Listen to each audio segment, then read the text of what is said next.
Welcome to this episode of the Building Texas Show. I am thrilled to be visiting with Dylan Hedrick from Garland, Texas, and talking about the exciting things that Garland is doing. We were privileged to be in Garland earlier this year and got to know Dallas College there. We got to know Paul Meyer at the Chamber of Commerce.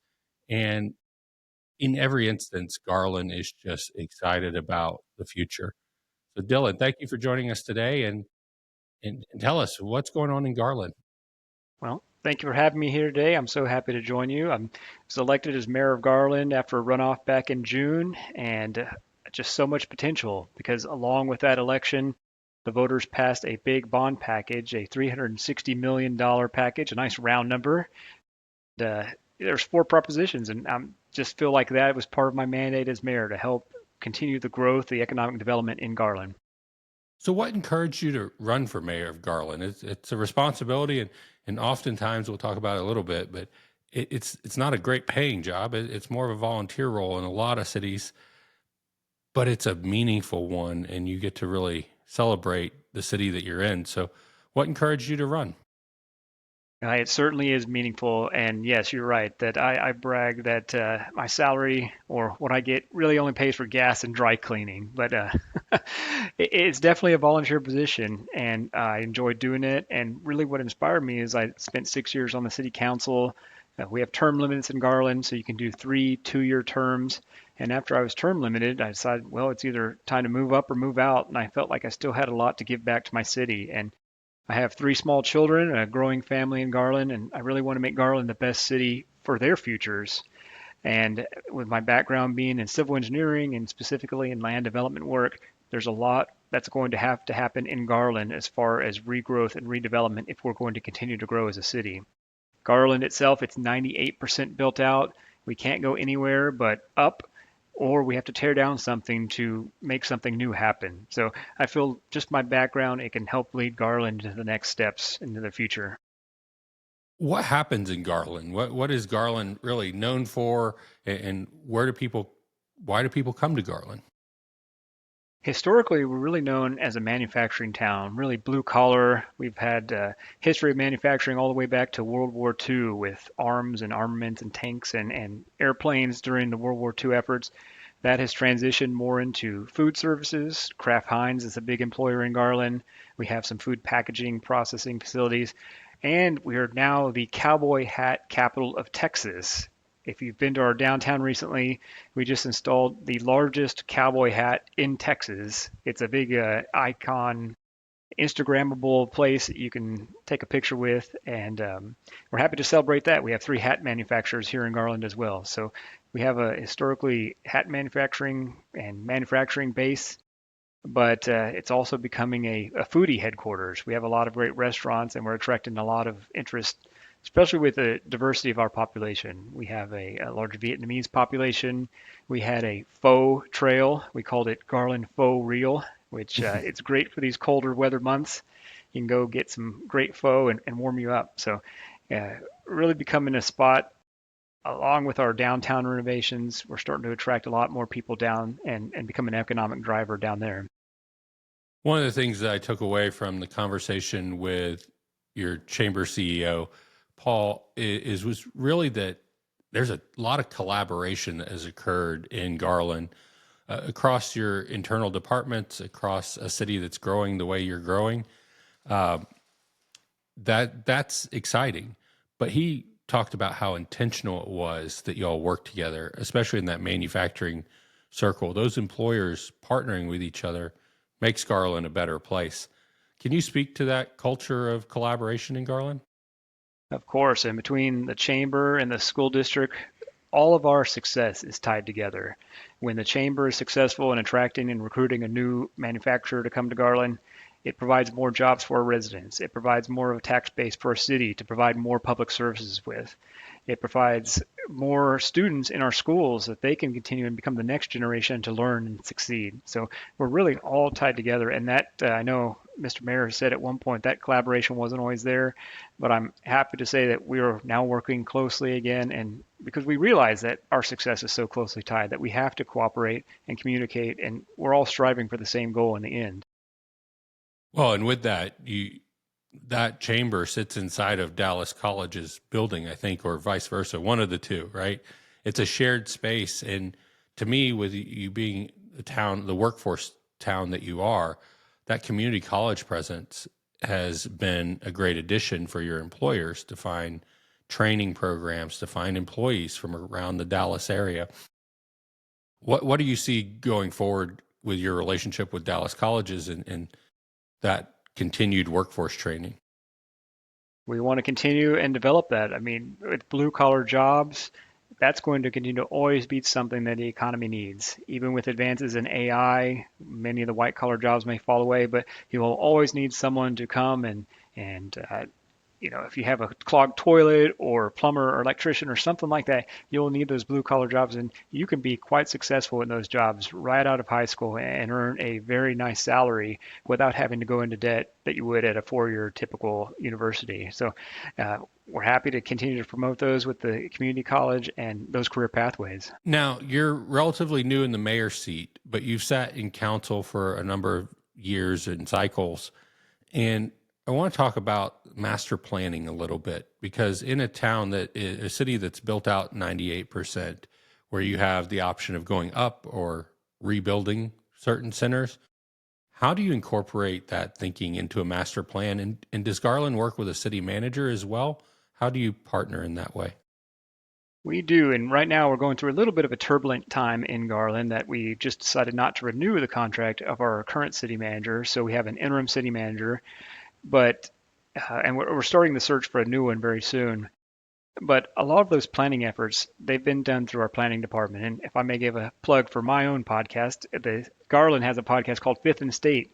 We're just Fifth and State Street. Fifth Street and State Street is the intersection where City Hall is. So Fifth and State podcast. I just had on our planning director, Nabila Nur, and we talked about these development plans in Garland. Right now, we're going through a comprehensive plan revision in Garland.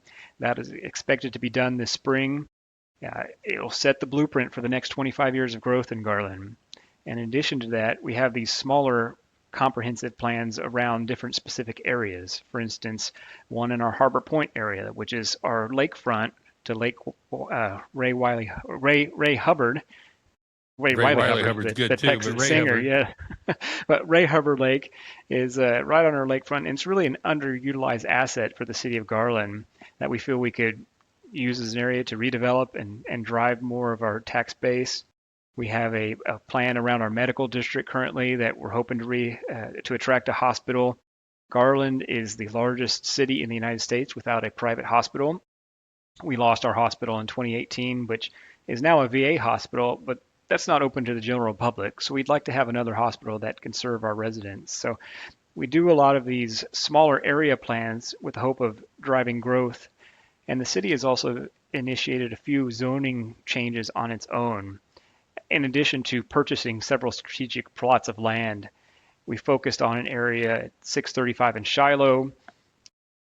Interstate 635 is being redone by TxDOT. This is a seems like 5-year project now ongoing, but it'll hopefully be done this spring.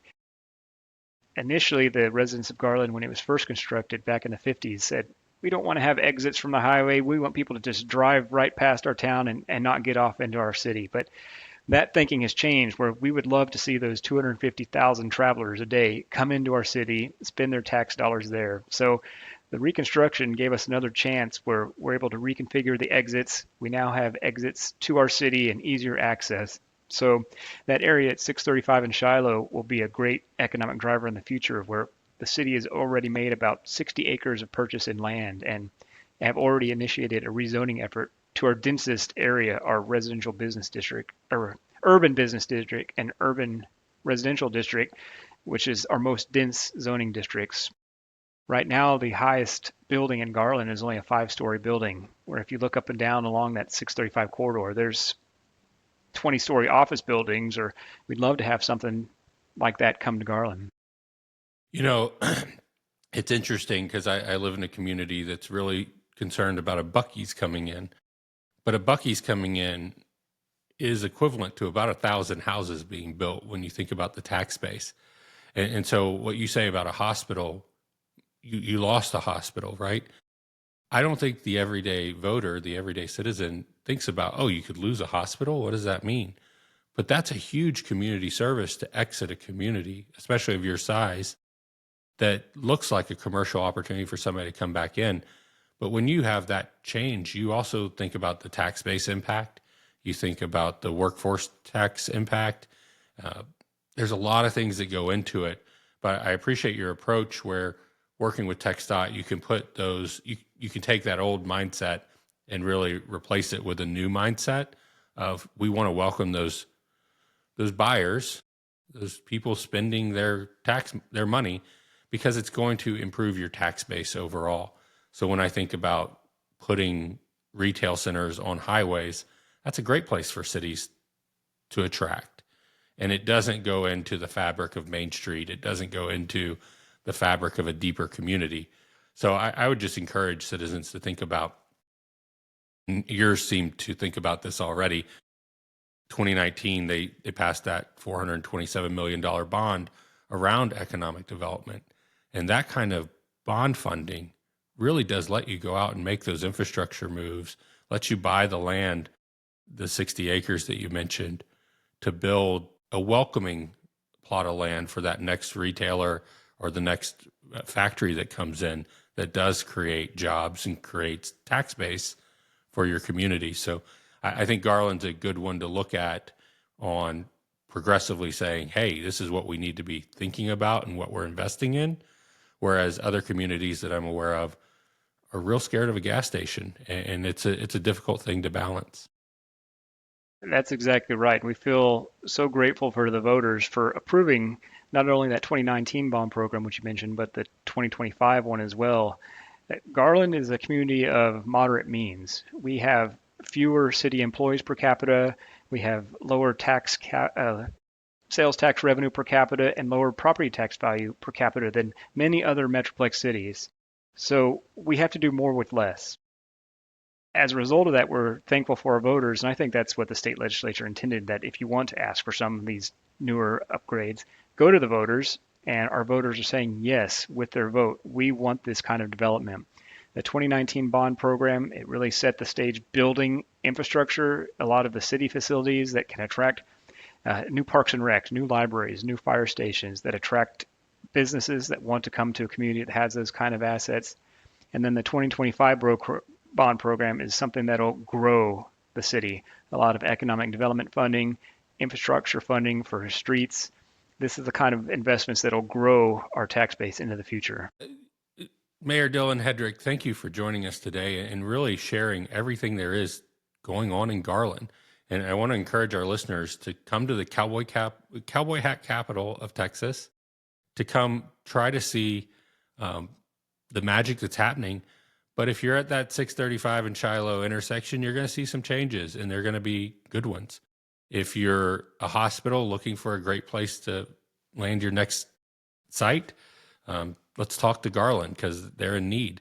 What a stat! The largest city without a private hospital or without a commercial hospital is really an interesting stat, and one that I hope people will hear loudly, and that will change. And then finally, in 2026, what's going on in Garland that people should know about, would attract, and what's your call to get people to come to Garland? Our call is that Garland is open for business. Thanks to the voters, we have the funding to make deals. We want to replicate the magic that has happened in our downtown square in many other places across the city. We know that, and in my job as well as a civil engineer, the cost of construction is very high. But Garland has made some strategic purchases of land, and we have some economic investment dollars to help make those pro formas work. We want to work with developers to close the gap and make those deals. So we're always open for any conversations and any innovative ideas for anyone who has to want to bring their companies, their businesses to Garland. Well, thank you, Mayor. It's been a pleasure to learn more about Garland today, and I look forward to visiting Garland in the near future. You're welcome anytime.